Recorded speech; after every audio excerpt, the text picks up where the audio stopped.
Bismillahirrahmanirrahim. Alhamdulillahi rabbil alamin. Usalli wa sallim ala ashrafil anbiya'i wal mursalin nabiyina Muhammedin wa ala alihi wa ashabihi wa man tabi'ahum bi ihsanin ila yawmiddin wa ba'd.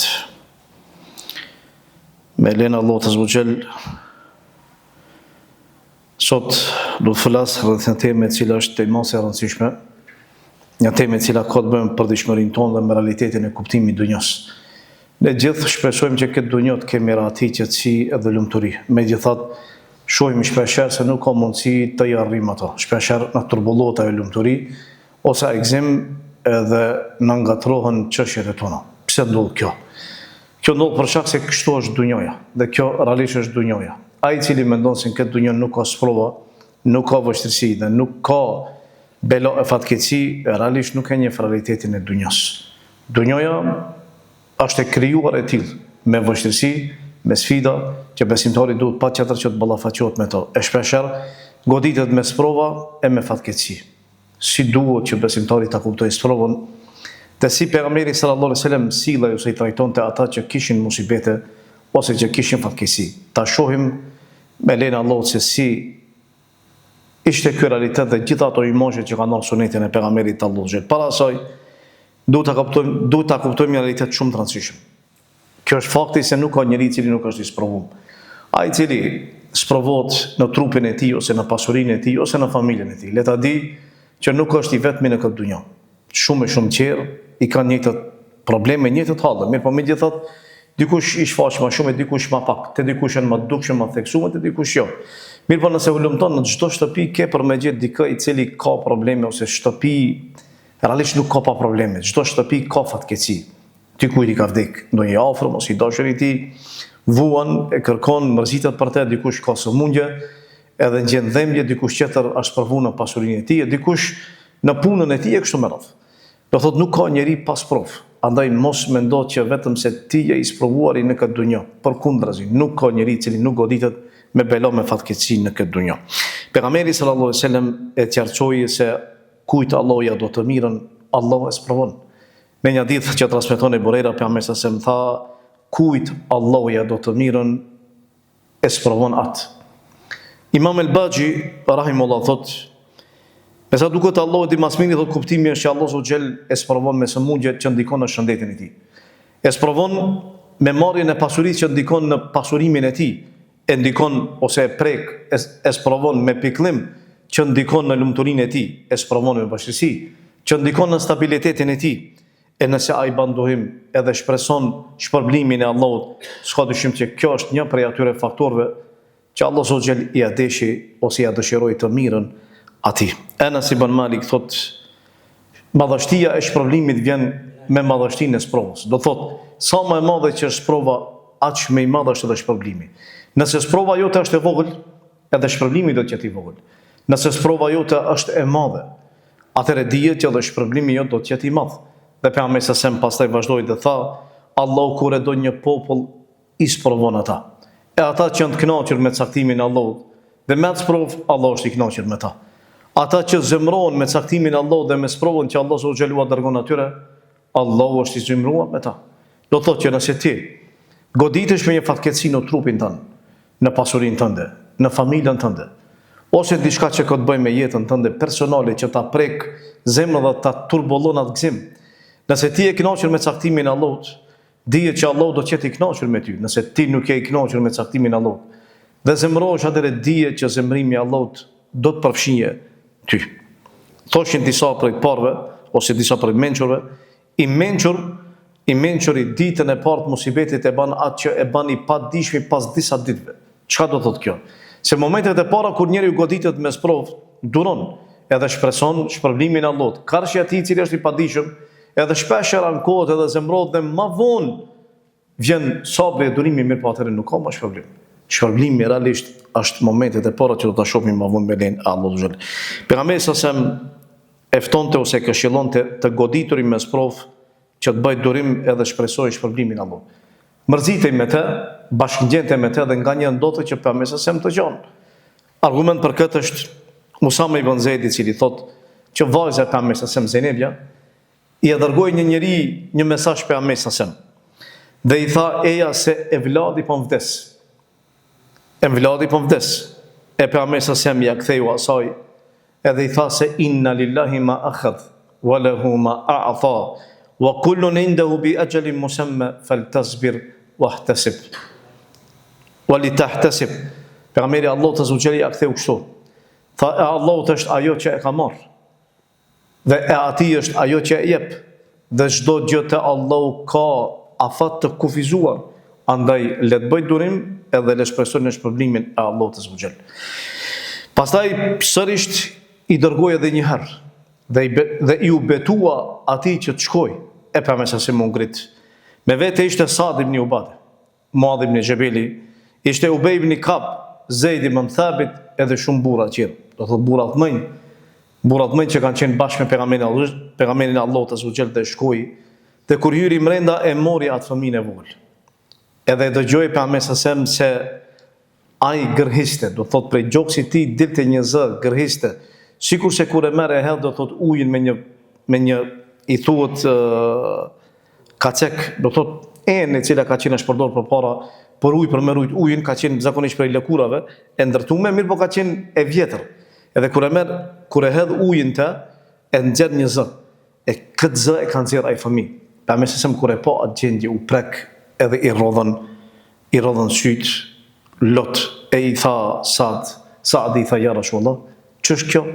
Se kanë pa pejgamberin duke qajt, pejgamberi Allahut. Jo në atë aspekt duke qajt, do thotë po në kësi pamje tilla se pejgamberi normalisht ka pas shpesh herë ose kur ka qajt, e tha kjo është mëshira që Allah Azza wa Jall e vendosi në zemrat e robërve të Tij, e Allahu I mëshiron të mëshirshmit.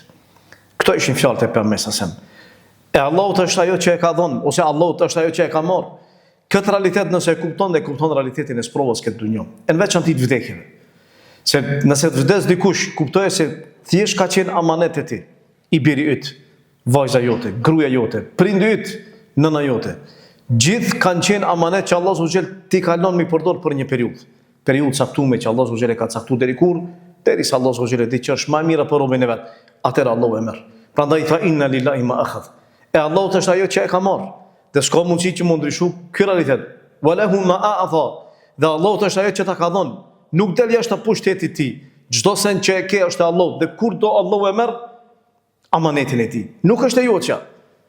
Pavarësisht se ti mundohesh, sakrifikon, gjithaj vepron, megjithatë nuk është e joçja, është Allahu. Dhe Allahu amanetin e Tij kur do e merr. Andaj nëse çdo sen pas ka caktuar, I tha bijës së vet bën durim edhe shpreson shpërblimin e Allahut, sepse kështu e fiton kënaqësinë e Allahut.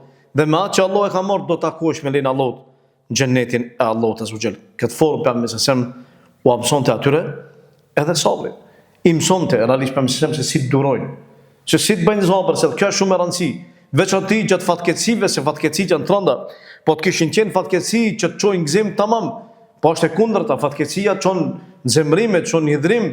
Mirë po kush është ai I cili bën durim? Ai I cili kupton realitetin e fatkeqësisë. Pse? Allah Azza wa Jall e goditi dhe mënyra se si me trajtuat sprov. E pejgamberi si thot Enes ibn Malik, kaloi pranë një varri, ishte një grua që kishte pas dek fëmia I saj. Dhe kur e pa pejgamberi si ishte pas mërzit, I tha ittaqillahi wasbiri. Tha ki frikë Allahun edhe bëj durim. Ajo grua I tha o ti filan. Tha largohu prej meje se ti nuk e di mu çfarë ka prek. Nuk e njifte pejgamberin, nuk e dinte sigurisht është ai. I tha largohu prej meje, se ky mosibet I cili mu ka prek, nuk ka prek ty. Ti nuk e di se çka do të thot me ndje, që kështu zakonisht ne themi shpeshherë kur I themi dikujt, bën sabër, to ti nuk e di. Tamam nuk e di. Mirë po e di një sen, se ti duhesh me bë durim edhe me shpresu shpërblimin te Allahu Azza wa Jall. E pastaj një burr thuhet sipas transmetimit që I tregoi asaj. E kuptoi kush ishte ky njeri. Dhe kur e kuptoi mirë atëherë u nis drejt shtëpisë pejgamberit. Kur shkoi te shtëpia e pejgamberit Allahu Azza wa Jall nuk paroje. Nuk kishte rojtar, nuk kishte njerëz të cilët e ruanin shtëpinë e tij. U çudit. Ajo mendonte se sikur se kur shkon te ndonjë mbret ose te ndonjë pushtetar ku përpara shefroi dhe nuk ka mundësi për me hyrë brenda. Jo. Nuk kishte askush, hyri brenda. Edhe I tha ja Rasulullah nuk njofta. Nuk e dita se je ti. Çfarë I tha pejgamberi? Ai bërtiti apo thjesht am kupton e këshilloi. Pejgamberi nuk ka qenë I vrasht, ka qenë I but, ka qenë modest, ka qenë I thjesht. Edhe herën e parë kur e këshilloi për të mirën e saj, se nanës i dhem shpirti kur i ndron jetë e vladi. Një pjesë e saj nuk është më prezent. Një pjesë e trupit saj, zemra saj, shpirti saj nuk është më prezent. Megjithatë, shpërblimi i Allahut është shumë i madh. Edhe sabri duhet që të qetë në vend për shkak se në atë formë e shpreson shpërblimin e Allahut dhe takimin me ta në xhenetin e Allahut. Çfarë i tha Pejgamberi sa? I tha inna ma sabru inda sadmatil ula. Tha sabri është momentin e parë, goditjen e parë. Kjo është sabër. Nëse të gjen lajmi që të ka ndrru jetë prindi, e jo që çfarë është? Me përtit, çka pas ka ndodhur? Na pas ka non. Pse ashtu? Pse Allah zotëria mori shpirtin? Si ka mundsi ashtu? Allah pse nuk e la më shumë me jetuan, se i ri, ku e diun çka? Të na shëtimet e tona, fjalët e tona realisht, a ka për njerëzve edhe më keq që i grishin rrobat e tyre, e disa i binë edhe murit me kokë, çka na ka godit, po fatkeqësi e madhe, po sa vajtimi, e sa ankimi, Allahu na rujt. Po gjitha këto prej ku burojnë? Burojnë prej xhelietit dhe prej imanit dort ose mos pasjes imanit fare, realisht. Këta njerëz zakonisht kanë problem me perceptimin e sprovës, edhe me kuptimin e realitetit fatkeqësive që Allah subhanahu i çon këtë dunjë. E përmesën se më qartë të bëri me dije, se sabri është momentin e parë. Momentin e parë që goditesh me një fatkeqësi, e jo që është me thonë inna lillahi wa inna ilaihi rajiun. Ne jemi të Allahu dhe tek Allahu kemi për me u kthyer. Kjo është realiteti. E ai i cili duron momentin e parë, më vonë ka shumë më lehtë. Edhe shpërblimin cili e merr, ai i cili duron momentin e parë. Se ata që durojnë më vonë, pasi që fillimisht ankon nuk kanë shpërblim. Sabri i tyre është sabri i thjeshtë, për shkak se realisht momenti i parë është ajo që e godet në befasi, ajo është realisht sprova që duhet besimtari për me bot durim, edhe këtu shpërblet. Prandaj thoshin disa se e çuditshme është sprova. Gjitha gjërat fillojnë të vogla e më vonë rriten përveç musibetit fatkeqësisë. Ajo fillon e madhe e pastaj zvoglohet. Se fillimisht sprova shumë e madhe. Kur të godet, veçantë ato që vinë befas, duket shumë e rëndë, po më vonë gradualisht bie edhe lehtësohet dhe shpirti atë forcohet edhe duron më lehtë, mirë po fillimi është ai i cili shpërblesh. Pejgamberi sallallahu alaihi wasallam të goditërit me sprovë ja qartësonte shpërblimin e mosibetit edhe shpërblimin e durimit të atij. Gjitha këto fjalë janë fjalë që ngushëllojnë atë personi i cili realisht e ka goditur një fatkeqësi. Ana nuk kemi njerëz të cilët nuk goditen me fatkeqësi. Duke filluar prej të vetja të secili. Qert Kurrat ibn Iyas radhiyallahu anhu thotë që pamëse ishte ulur. Edhe qëndronte bashkë me shokët e tij. Pamëse kur ulej zakonisht qëndronin pastaj vinin edhe shokë. E rrethonin atë, kërkonin ndonjë këshill ose dëgjonin ndonjë këshill. Në mesin e tyre ishte një burr i cili me vete kishte një fëmijë. Fëmia ishte i vogël edhe heste në për xhami dhe i shkonte prej pas prindit të tij dhe pastaj e mori do të thotë e mori baba i vet e mori përpara. Edhe i tha pemëse a heto fëmijë? I tha ja Rasulullah, Allahu dosht atë shumë sa e duan unë, fëmin tim. Edhe vazhdoj, më tutje pemëse ndërkohë ati fëmija i ndroi jetë. Edhe atë shumë më mërzit derisa nuk shkonte nuk prezantonte ndeje me pemëse sepse ja kujtonte ato momentet e mëhershme edhe i shaktoni dhemblin e shpirt. Pemëse mu interesu për ta. Sepse i la mbresa fjala e tij edhe e pamja që e shifte me fëmin e tij. Edhe e pyeti, tha mirë, ku është ky filan që vinte me fëmin i tha ja Rasulullah, ka ndruar jetë fëmia e tij. E pemëse një ditë për ditë të ka ndruar. Edhe e pyet, i thotë se kjo Allah i tregon që fëmia më ka ndruar jetë, e i thotë pemëse o të filan. Cilën do e kishë dosh më tepër? A që fëmia jo të qetë i gjallë, me ty të jetosh bashkë edhe të kënaqesh në këtë dunjë deri në fund të jetës, apo dëshiron që ditën e kiametit kur të hysh në xhenetin e Allahut, ai të paraprije dhe të shkojë të hapë derën e xhenetit, edhe të jeni bashkë. I tha ja Rasulullah, e duke dytën, e du që ta shoh fëmijën tim në xhenet, edhe unë të jem në xhenet. Edhe fëmia të ma çelë derën e xhenetit, edhe të hyjmë në xhenet. Atëherë i tha pejgamberi, atëherë e ke këtë që e shpreson. E njëri i tha ja Rasulullah, kjo a vlen vetëm se për këtë, është e veçantë? Apo vlen për gjithë? Tha pejgamberi, tha kjo vlen tha për gjithë. Me një ditë që të reborejnë, thot pejgamberi ka thonë, Allah Azza thot, robi tim besimtar, kur ja marr të dashurin e tij, ka kjo dunjë, të dashurin e tij, vëllai, motra, baba, nëna, fëmija, gruaja, shoku, mik, dost e ke dash për Allah. Nëse unë jam marr ati një dashur nga kjo dunjë, edhe ai pastaj shpreson shpërblimin Allah, ban durim. Ashtu si duhet, edhe shpreson shpërblimin Allah. Nuk kam shpërblim tjetër për këtë robin tim veç se xhenetin. Kur është pyetje i dashur, është pyetje çdo sen që ka të bëjë me halal normalisht. Mos mendoj dikush që edhe në haram se e ka një dashur ose dashnore i ka vdek pa e ka në haram. Kjo nuk vlen për ata. Kjo vlen vetëm se rasti do thotë kur është halal, që jemi qartë. Do thotë që nëse Allahu xhel ta merr një dashur që e ke pas, dashur, i dashur që e do, ta do zemra, a shpreh zemra jote.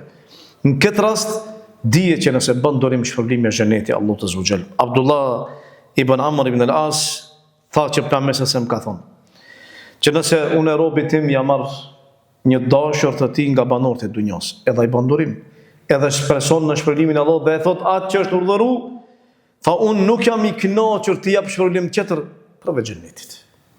Nuk jam i kënaqur që të marrë shpërblim tjetër përveç xhenetit. Muadh ibn Jabal thoshte se pejgamberi sallallahu alaihi wasallam ka thonë pasha atë që shpirti im është në dorën e tij, tha fëmia i abortuar që ka abortu, dhe abortimi ka qenë abort spontan, pa dëshirën e nonës, ose abort i cili është detyruar nona për me hjek, se esenca e abortit është që nuk lejohet abortimi. Këtë rast, nëse është abortu edhe nuk ka lind, pejgamberi se më tha nona e tij që është mërzit me abortimin e atij fëmijës, çfarë shpërblimi ka nëse ai e bën durim edhe shpreson shpërblimin e Allahut? Tha fëmia i saj do ta marrë me kërthizën e tij, edhe do ta çojë në xhenetin e Allahut azza wa jall. Do ta çojë në xhenetin e Allahut azza wa jall. Pejgamberi se mu asheron të atyre se musibetet, fatkeqësit i fshin gjunat. I fshin gjunat, po. Nëse Allah të godet me një fatkeqësi, me një bela, dihet që gjunat e tua pastrohen, edhe lan. Tha Aisha radhiyallahu anha gruaja e pejgamberit se pejgamberi Allahut azza wa jall ka thënë, nuk ka musliman që e godet një fatkeqësi vetëm se Allahu xhel nëpërmjet asaj fatkeqësie i ashlihen gjunan atij. Madje qoftë edhe një therr e cila e shponat, edhe një therr e vogël që në sytë tua është shumë e vogël, megjithatë edhe ajo ta shlyhen gjunan me len Allahu xhel. Ummul Ala radhiyallahu anha tha që kur isha e sëmur më vizitoi pejgamberi se më tha ebshiria Ummul Ala, tha përgëzoju o Ummul Ala, nana e Alas, tha sepse kur muslimani goditet me sëmundje, Allahu xhel i ashlyhen gjunat atij, sikurse zjarri, sikurse e largon zjarri llumin e arit e argjentit. E keni pa, ari e argjentit kur pastrohet, si largohet pa pastërtia, pastaj mbetet do të thot ari i pastër, kështu është atë besimtari. Besimtari ka gjuna, e mbulojnë gjunatat, nuk duket për gjunave ti. Dhe pse ne nuk e shohim realisht me sy, mirë po në aspektin asoj realiteti që aje përmbon shpirtin e tij, i mbushur me gjunohe, kështu pastrohet ai. Ato gjunoj largon prej trupit tij. Sikur se kur pastrohet ari dhe argjenti, edhe pastrohet lumi i arit dhe argjentit me zjarr, ashtu musibeti e pastron besimtarin nga gjunat e tij. Pejgamberi sallallahu alajhi wasallam madje tregoi se çdo musliman që e godet një fatkeqësi, padyshim të do të ketë shpërblim, dhe shpërblimi i tij është shumë i madh. Madje qoftë edhe një fatkeqësi shumë e vogël që e godetat.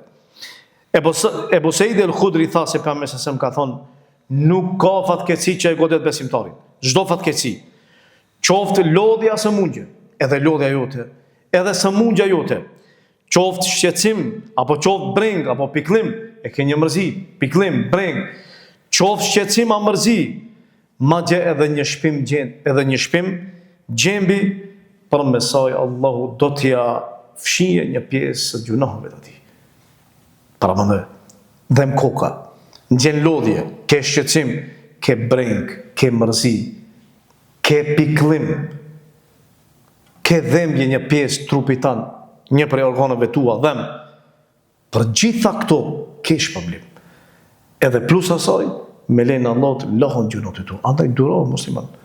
Thjesht duro, banë sabër. Prej te e kërkohet durim, jankim. Prej te e kërkohet që ti të bëjsh sabër edhe shpresosh shpërblimin Allah, sepse për çdo gjë do shpërblesh me lejnë e Allah të zbuqel. Abdullah ibn Mesudi hyri te pejgamberi sallallahu alajhi wasallam edhe e pa që ishte i sëmur, kishte dhembje.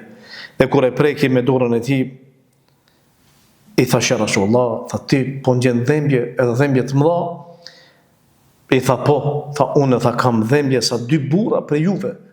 I tha ja Rasulullah, shkaku i shpërblimi të 2 fish që e merr? Tha po, ashtu është. Tha nuk ka musliman që e godet një shqetësim apo një gjem që e shpon trupin e tij, po edhe më tepër, vetëm se Allah Azza wa Jall nëpërmjet atyre ja lën gjunat, sikur se shkundet ose sikur se shkunden gjethet prej pemës. A e keni pa kur pema i shkund gjethet e saj? Se si bien, ashtu bien edhe gjunat e muslimanit kur e godet një fatkeqësi apo një musibet. Pejgamberi sallallahu alajhi wasallam kur i shihte që kanë musibete, pejgamberi sallallahu alajhi wasallam i këshillonte që të bëjnë durim edhe u premtonte atyre xhenetin e Allahut. Xhabir ibn Abdullah thotë që pejgamberi sallallahu alajhi wasallam kur kaloi pran Amarit, edhe prindërve të tyre që në fillim të Islamit ata dënoheshin edhe ndëshkoheshin ashpër, i tha atyre, i tha ebshiru ali Ammar wa ali Yasir, tha ebshiru fejnë maw'idukum al-janna, tha o ju familja Ammarit edhe ju familja Ali Yasir ose familja Yasirit bani sabër, se vendi juaj premtimi që Allah ka premtuar për juve është xheneti i Allahut azza wa jall. Ata ibn Rebat thot që një ditë për ditë më tha Ibn Abbasi radhiyallahu anhu. Ibn Abbasi i tregon atas a dëshiron me pa një grua e cila është prej banorëve të xhenetit, i thash po. Edhe ja tregoi një gruan me dine e zezë, me ngjyrë e gjatë, me trup, e kishte një problem, alivanosi. E kishte epilepsin. Edhe shkoi te pejgamberi sallallahu edhe i tha, ja tregoi rastin e saj. Pejgamberi sallallahu i tha, nëse ti bën durim me këtë xhenetin, nëse dëshiron për mëshiru, do lutem te Allah dhe do shëroj. I tha, jo ja Rasulullah, e du xhenetin Allah. Që kjo alivanosi, kjo epilepsi që kam, është e përkohshme, është e dunjos. Mirë po vjen dita ku unë do jem e kënaqur në përjetësi. Mirë po kërkoj për pejgamberin sallallahu thjesht që kur bija alivanoset mos të zbulohet trupi i saj. Kjo është dëshira e saj. Kjo është dëshira e çdo muslimane se cili ka frikën Allahut xhel. Mos ta shpalosi trupin e saj. Ne kemi problem sot. Sepse as ju intereson çështja e veshjes apo zhveshjes, e mos flasim në raste specifike që këtë rast kjo motra është arsyetuar. Për shkak se alivanosia është e tillë kur bie njëri nuk është vedia se çka ndodh me trupin e vet. E në këtë rast kjo grua kërkoi për pamësim thjesht vesh kur bie thjesht ta ketë do thot trupin e saj të mbuluar. Pamësim i përgëzonte të goditurit me xhenetin e Allahut dhe me shpërblimin e madh. Abu Said al-Khudri thotë që erdhi një grua te pamësim dhe i tha ja Rasulullah, te ti po vin tha burrat po marrim mësim, mirë po ne nuk kemi mundësi për marrë mësim. Edhe ne dëshirojmë që të marrim për mësimeve tua profetike. I tha pamësim caktoni një ditë. E caktua një ditë edhe mbeti ashtu. Pejgamberi i takoi atë ditë dhe i mësoi prej asaj që Allah subhanahu wa taala mësoi atij. Dhe pastaj i tha pejgamberi, nuk ndodh që një nën të i vdesin 3 fëmijë, vetëm se ata fëmijë të mos bëhen pengesë nga zjarmi i xhenemit për nënën e vet. Nëse i vdesin një nën e 3 fëmijë, ata fëmijë do të bëjnë pengesë që nëna e tyre të hyjnë xhenemin e Allahut xhel. Para nën do të hyjnë xhenetin e Allahut xhel. Pastaj i tha një grua e cila me sa duket i kanë vdekur 2 fëmijë. E i tha ja Rasulullah, po 2, ka me sasam tha 2, do thotë ja vërtetoi se edhe 2. Edhe nëse vdesin edhe 2, edhe ata 2 fëmijë do të jenë pengesë. Që do thotë që mos hyjnë nëna atyre në xhenem.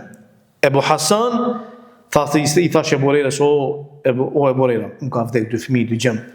Tham kallzo diçka, çka ka thënë pejgamberi sallallahu për atyre fjalëve të tij profetike, hyjnore që të zbutet shpirti të mbratu zemra, kallzon diçka. Tha Ebu Hurajra, tha po, tha fëmijët që kanë vdekur të vegjël do të janë të vegjëlit e xhenetit të Allahut azza wa jall. Ky fëmijë e takon prindin e tij ose 2 prindërit e tij ditën e Kiametit. Edhe e ka për rrobën e tij ose për dorën e tij. Transmetimi do thotë kështu ka. Edhe tha e kap ashtu si unë po e kapi skajën e rrobës tonë kështu. Edhe tha tërheq, nuk largohet, nuk dalë prej babës ose prej prindërve. Edhe nuk e lë vetë deri kur? Derisa Allahu ta fute në xhenetin e Allahut prindin e tij. Derisa ta fute në xhenet Allahu prindin e tij. Nuk largohet ai fëmijë. Ja, po do këshill më të butë se sa kjo? Shka po do më shumë? Kontrolli fëmijë, tamam. Sabër, çka që ke pas saktuar. Kuptojeni se çështja e kaderit është shumë interesante, është e çuditshme. Nuk ka mundësi për mund të ndryshu. Edhe që është caktuar Lauhi Mahfuz 50.000 vite para se mu kriju tokën dhe qielli, ajo do ndodh. Nëse të ka ndodhur bën sabër, por shkak se nuk ndryshohet, bota me qarit tënd ose me ankimin tënd, s'ka mundësi. Allahu nuk e kthen. Andaj bën durim. Edhe shpreson shpërblimin Allah dhe takimin me ta në xhenetin Allah. Është e rëndë, mirë po. Gjithaj pikëllim nuk e kthen fëmijën tonë, as dashurin tonë. Nuk e kthen. Përkundrazi, vetëm se i thonë Zotin tonë. Ndoshta e hin xhenet e ti hin xhenem, Allahu na ruaj. Realisht kjo është ndarja më e rëndë. Nuk është ndarja e reale, e ndarja ku ndahet burri me gruan, ose ndahet fëmia prej prindit, ose udhton dikush dikundi. Jo, ose vdekja, nuk është ndarje. Ndarja reale është nëse njëri prej juve hin xhenet, e tjetri hin xhenem. Allahu na ruaj. E kjo është më e rëndë, kjo është ndarja reale. Kjo është më e keqja, për shkak se është e përjetshme. Nuk ka më bashkim. Ebu Musa el-Ashari tha se pejgamberi sallallahu alaihi wasallam tha, dëgjoni këtë hadith. Nëse i ndron dikujt që jetë një fëmijë, Allahu xheli pyet melek dhe i thot: "A ja morët filanin fëmijë?" I thonë: "Po zot." "I morëm robit tan fëmijë?" "Çfarë tha robi im?" Pastaj tha Allahu sërish, tha: "Ja morët tha kënaqësinë e shpirtit ti?" I thonë: "Po, ja." I thonë: Po zot, ja morëm atij." "Çfarë tha robi im?" Robi im tha: "Falenderoj", ose robi yt tha: "Falenderoj." Edhe tha: "Inna lillahi wa inna ilaihi rajiun." Ne jemi të Allahut dhe tek Allahu kemi për më kthy. E Allah Zogjeli thot me laçeve: "Ndërtojeni robit tim një shtëpi në xhennet, të emërtoni atë shtëpia e falënderimit, Beitul Hamd." Për shkak se robi e dha provimin. Kjo është provim, as provë, për këtë arsye do të provë. As provë, fatkeqësi, bela, që të godet, ama e dha provimin. Prandaj atij i jepet një shtëpi në xhennetin Allahut. Pejgamberi sa shtynte ose nxitste ai i cili shpreh me një musibet fatkeqësi që ka godit, ta kujtoj një fatkeqësi më të madhe. Se zakonisht kur njeriu kujton fatkeqësinë më të madhe, i lehtësohet fatkeqësia e tij. E keni po, nëse Allah subhanahu sprovon me humbjen e një këmbë ose një syri, realisht i ka dy. Edhe kur e ngushton i thu: "Tamam, Allah ta ka marrë një, po të ka mbetë edhe një." Se filani nuk i ka dy sy, ose nuk i ka dy këmbë. Allah ta ka marrë një vlat, po tamam, i ke edhe 5 qerbe, elhamdulillah. Ato 5 qerë janë gjallë. Apo për këtë arsye duhet me më pak më shumë fëmijë, se në kujna mi thonë 5.000, sot këti kemi ka pak. Ham kuton. Është problem? Tamam. Aisha tha, momentet e fundit pejgamberin para se me ndrojë. Pejgamberi sa me hapi derën e tij që ishte mes ti edhe mes njerëzve, apo e largoi perën. Edhe i po njerëzit duke u fal. Imami i tyre ishte Ebu Bekri. Kjo tregon se Ebu Bekri realisht është para përgatit për me qenë khalifi muslimanit pas vdekjes pejgamberit sa. Se pejgamberi nuk e ka qit imam kando. Ka dalë Ebu Bekri.